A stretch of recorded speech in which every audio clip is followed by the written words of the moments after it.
Let me ask you a question.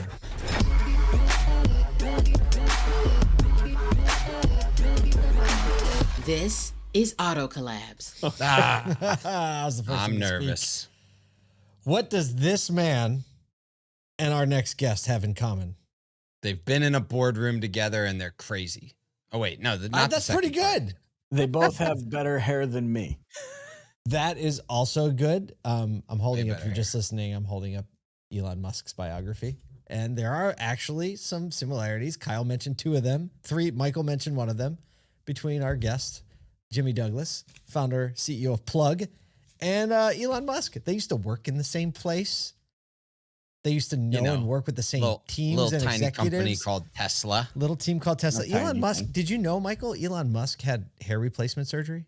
You can tell. I mean, listen, if you Google like him and Jeff Bezos, I think it's a Michael, you and I are in good shape because it seems to be a requirement of billionaires. Yeah. So I think that's the next step for us. I went into the barber and because as those watching this will know, Jimmy has beautiful hair and it's like total level. Solid fade. I went to the barber and said, I want the Jimmy Douglas fade. And they just kept going. They just kept going. That's the real story of why That's the real story of why you're bald. I get it now. Yeah, I get it. Okay. Well, no one knows how we're starting these things. No, but Jimmy, Kyle, you and I met him for the first time about a year ago at the Reuters event in Las Vegas. And, he originally reached out and was like, hey, I just wanted to reach out to, the guy who talked about me on his show. And at this point, it was like Tesla, right. Jimmy Douglas. Yeah. I was like, oh, crap. What did we say about this What guy? Did we say? Right? So fortunately, we keep all of our show notes. So I was able to search them. Like, oh, we said a nice thing. Cool. Yes, but since then, he's been taking the franchise dealership world by storm, used cars especially, as he founded Plug, announced and launched the company out of stealth mode at ASOTU CON last year. And since then, he's just been on a tear. So it's going to be really cool to catch up with him today. Yeah. Yeah. Well, hey, look, we hope you enjoy this conversation that we get to have with Jimmy Douglas. Jimmy Douglas, thanks so much for joining us on Auto Collabs. Wow. That was the most exciting welcome. Yes, his hands went up. I started thinking about all the food Jimmy's going to be eating when he goes to Italy in a few days. All of it. All of it. Yeah. And literally all of it. Delicious. Thanks for having me. It's great to be back. I appreciate you all. What's new? What's new and hopping on your end? It's been a while. End of things. Yeah, it's like let's just catch up, us guys. I feel like I see you everywhere in the world. I go a lot of places, Kyle. I'm in a lot of places at the same time. What is your recent travel budget? It's got nuts. It's great. I was on the same flight as Greenfield actually the other day, and he looks at me. He's like, "What are you doing in a middle seat?" And I was like, "Hey, I got to be conscious with investors' money, man." That's smart. This is not luxury here. He actually saw you like before they got on, and he was like, "Crap, I better sit in the middle seat. I know somebody on this flight."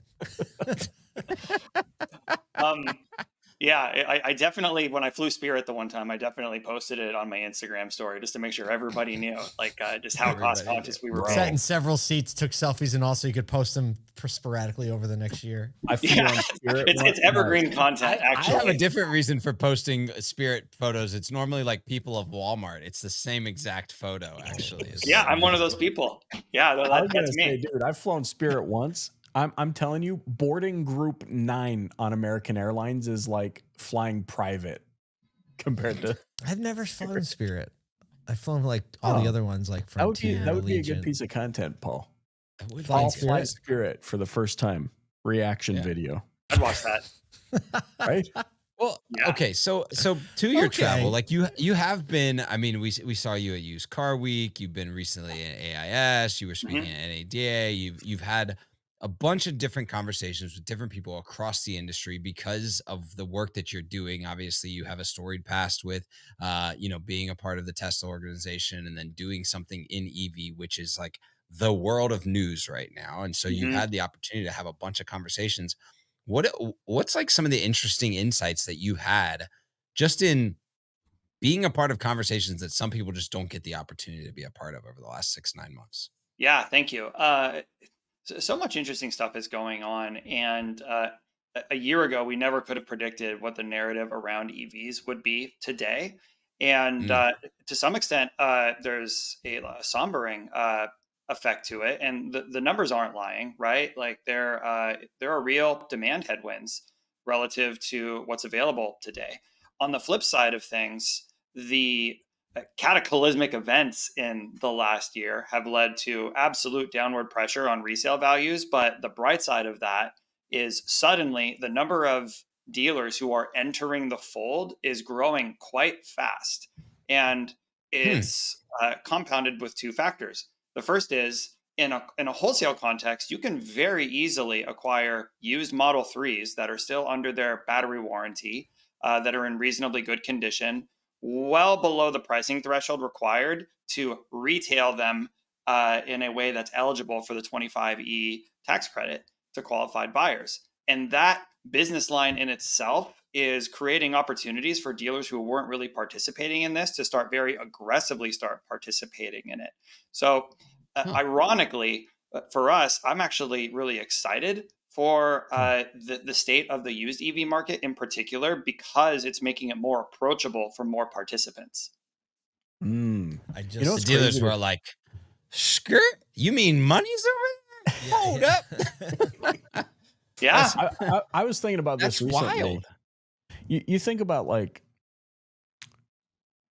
I have a soon-to-be 15-year-old who's about to get his driving permit, and the crazy thought to me is, first, there's no way in hell or high water he's going to learn to drive on my GMC Sierra. So the only other option is my wife's Tesla Model 3. And what was weird, Jimmy, to me, the thought of my first reference point for learning to drive a car was a 1990 Plymouth Sundance 5-speed. I knew it was going to be a stick shift. Yeah. And my son's first reference for driving a vehicle is going to be an all-electric vehicle with that is crazy. Isn't that wild? That'll be his reference. It actually makes me afraid. That's a lot of power. Yeah, well, you're going to have to you can put teen driver mode on. Are you kidding me? Yeah, and it throttles it. But it's just weird to me that that's where we are in, despite all of the narrative you were talking about EVs and where things have shifted, and there's the pundits who try and push against it, and there's the lobbyists for it. At the end of the day, there is a group of new drivers coming into this market whose only reference point for a vehicle will be driving a fully electric vehicle and everything that comes along with it. Whoa. Absolutely. That's actually a pretty sobering thought, Michael. My kids are 10 and under, and legitimately, the question is not, hey, Dad, are we going to get a new car someday? The question is, hey, Dad, when are we going to get an EV? Just like that's the blanket statement. I wonder if my kid's 1.5. His first birthday was right after ASOTU CON last year, and I wonder. So my story is similar to yours, Michael. I learned to drive on a stick shift 1974 Chevy Love with a V6 flop in it for some reason in the middle of a dirt field on a Christmas tree farm where I grew up in middle of nowhere, Oregon. And I wonder if my son will ever learn to drive, or if the vehicle that he learns to get himself from one point to the next will even have a steering wheel. Wow. Oh my goodness. That just blew my mind. I need to go take a nap. I didn't even think about, my son Miles, 17, just got his license, and he's thinking his second car will be an EV, but he's got a 4Runner right now. That's sick. And just for the record, I learned to drive on, you're going to love this, a Dodge Caravan that didn't have a third row, that was a 4-speed. Oh, that's Did you even know they made those? But somebody like redneck built like a wooden seat in the back that faced out the back window. I don't know why, but that line from Juno just popped in my head. Did you hit someone with the Previa? Yeah. It's the first thing to my mind when you said Dodge Caravan. What you just said, though, is really interesting because, we are in such a weird state of being right now in this transition phase where we're experiencing all of the friction of trying to understand where things are headed. But I'll tell you, when we first bought the Tesla and activated full self-driving mode, it was glitchy. And they just pushed it on us a month ago and said, hey, we've reactivated a free trial. We want you to test it out. And just in a period of 7 months, it has gotten so much better.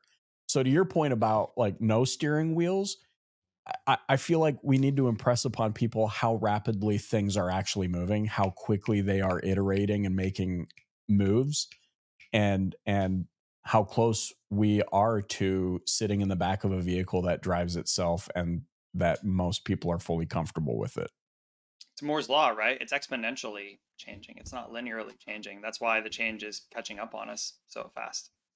Does this give you more validation around your company that it's like, yes, we got to lean in and we got to go fast? Like, what does that give you a sense of urgency of like, we need more people to understand and get comfortable with EVs? Or how are you guys thinking about the rapid shift? So I think of it mostly in the context of the software defined vehicle, which happens to be very closely tied to EV, but not exclusively, in that the way that we value or appraise or merchandise or educate someone within the context of a vehicle or inventory purchase will be a combination of factors that generally are not part of what we're considering today.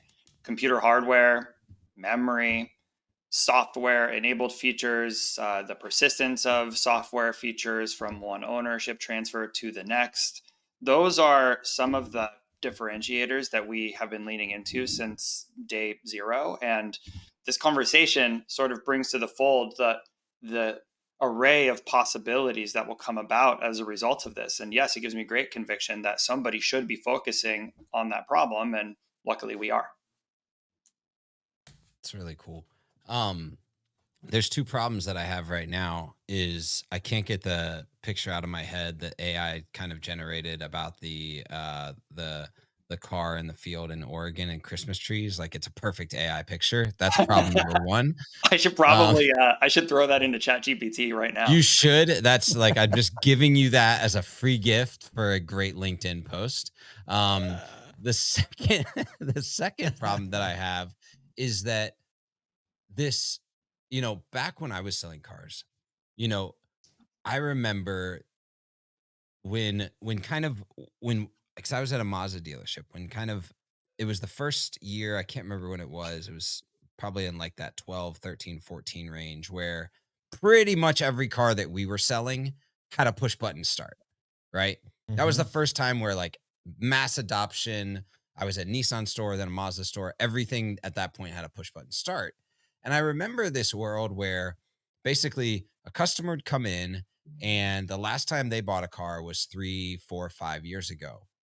And simply explaining, walking up, hitting a button on the side of the door to open the door, and then getting in, putting your foot on the brake and pressing the button was like, it was like a 2-minute conversation to get their heads around how that works. Like that.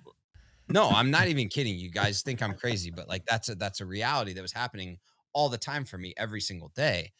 And what you're saying is like used EV adoption massively increasing, right? Which is probably 1 to 4 year old EVs, primarily Teslas, but also Bolts. And there's been a lot of other entrants over the past 4 years. Oh, yeah. So we have this higher level of adoption on used EVs. It's the first foray into an EV. Learning curve is already high for a consumer, but now the gap that a consumer experiences in technology advancement because of the ability to have over-the-air updates and software that Michael was just describing is pretty wild when you think of like that person going from a used EV to potentially like as we come over this demand gap on the other side and hit people going into new EVs more because price parity happens, like the information gap is going to actually grow at a quickening pace. And I think that's potentially dangerous if dealers aren't ahead of it. Just like expository there. I apologize. There's not really a question. I'm just like, how do we solve that? I couldn't agree more. It's a really difficult task for a dealer, especially in the context of used EVs, because think about trying to be able to confidently sell any used Android phone for a second, right? all the different brands, the software versions, the features, the hardware within. That's sort of a representation of what these people are going to be asked to do. And without that information layer, it's an impossible job. It can't all be inside of somebody's brain because it all changes. Yes. Yeah, because it's not just about the new cars you're selling. It's more complex than it ever has been on the used cars, right? Like you could, historically, you could look at a used car, go to sell it and be like, yep, power windows, power doors, it's got the Bluetooth thing because I see that on the steering wheel. Now, like, sky's the limit what's behind that screen, right? Wow. See, just out of this. I'm just... Hold on. Thanks for coming to our therapy session, Jimmy. I just texted all of you an image. It's the first time we've done this on the show. This is brand new. This is brand an interactive. Yes. Interactive. Nathan has it. We'll put it on the screen for the edit. That's so good. Does that look like you as a kid? Yeah, that looks exactly. I mean, it kind of looks like my childhood home. I'm not going to lie. This is a show first. I mean, I told GPT your name was Jimmy. So actually, I said Little Jimmy was my prompt. Little Jimmy. I was quite little when I was something 15. Like Little Jimmy learning how to drive on a muddy Christmas tree farm in a 1978 Chevy Love, and that's what we got. Dude, that's incredible. Wow. That's amazing.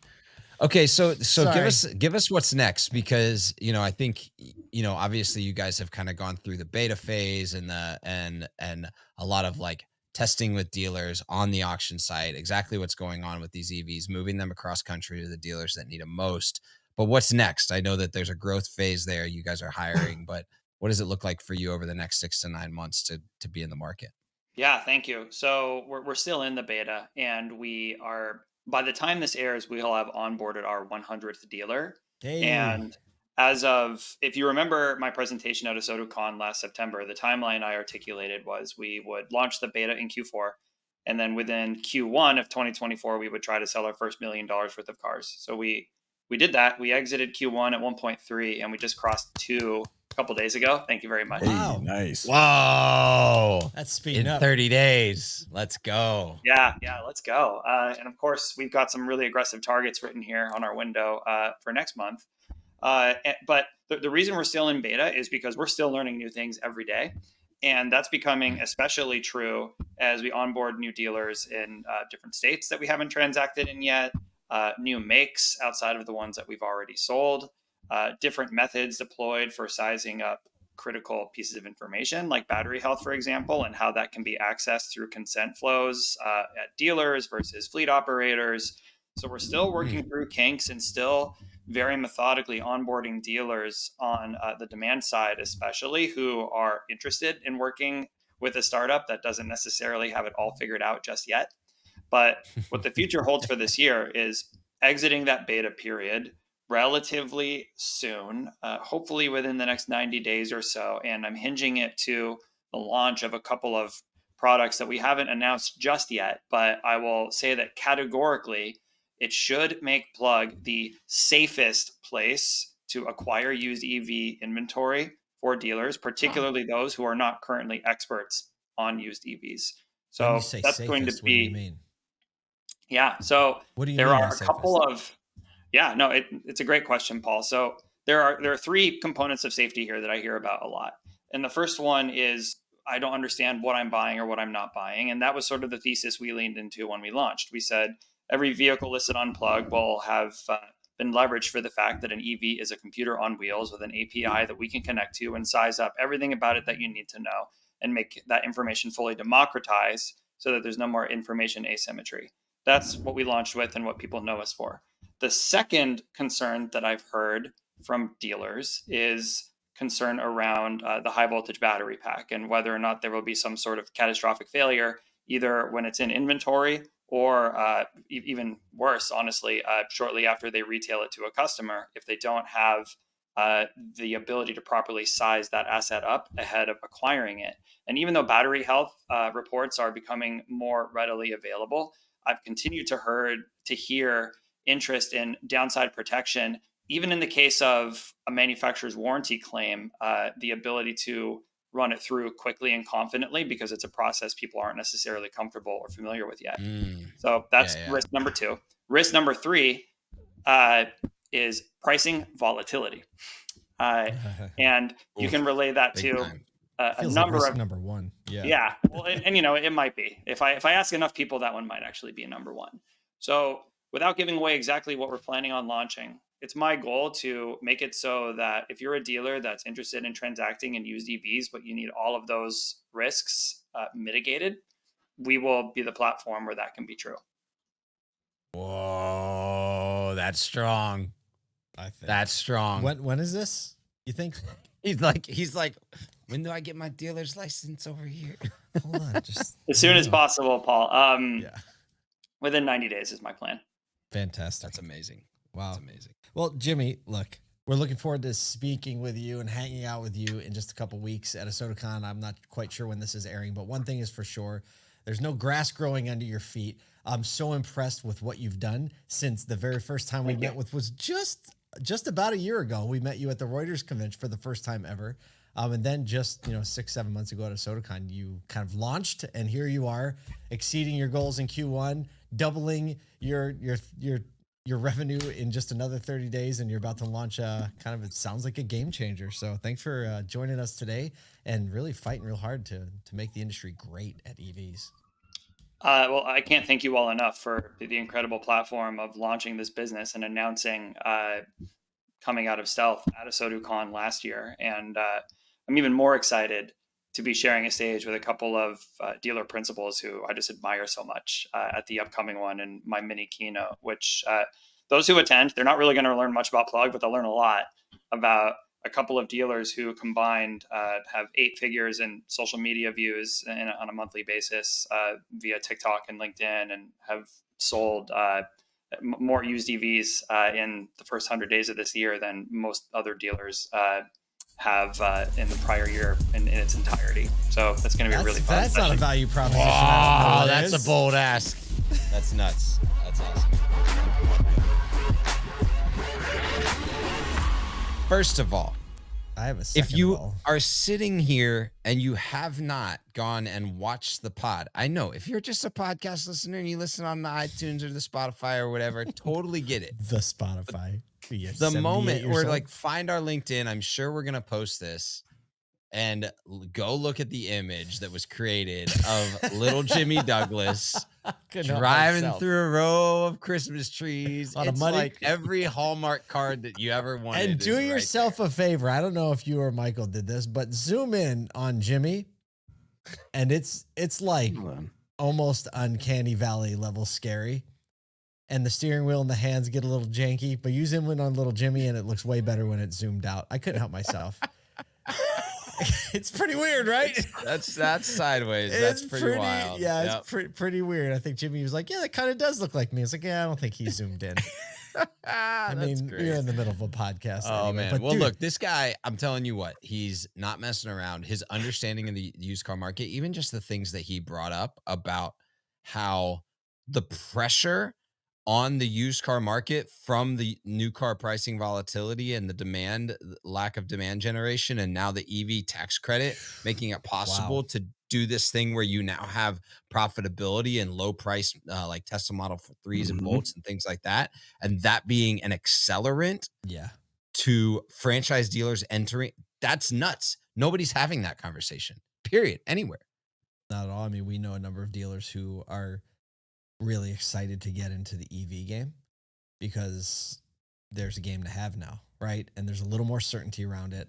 And there's people like Jimmy and, some other friends, like John Foley, Alex Lawrence, like people that are showing you like, actually, this can be a pretty great business for the group of people who are more and more willing to try this. Kyle, look, this is exactly why people need to come to ASOTU CON so they can learn firsthand from guys like Jimmy and dealers throughout the world, the Americas. Well, the Mercas. Michael, I mean, guys, I was in store with a dealership, small dealer group last week, and they had all sorts of questions about EVs. They're like, our OEM is cramming EVs down our throats. We don't know how to talk about them, sell them, do anything. And it was a small town. He had 13 EVs sitting on his lot, brand new, that were collecting dust. And I mean, that's just a validator to me why you need to be at ASOTU CON where we tackle these topics. We get into the nitty gritty. If you're on the fence, I mean, there's still time. There's still time, unless, of course, you're listening to this in the future and it was a blast. And you missed out. Absolute blast. But next year, you can be there. Unless, of course, you're listening in the future and it was a blast. So, hey, head on over to ASOTUCON.com, grab your tickets, and we hope you enjoyed this conversation with Jimmy Douglas. On behalf of Paul, J Daly, and Kyle Mountsier, and myself, Michael Cirillo, thanks for joining us.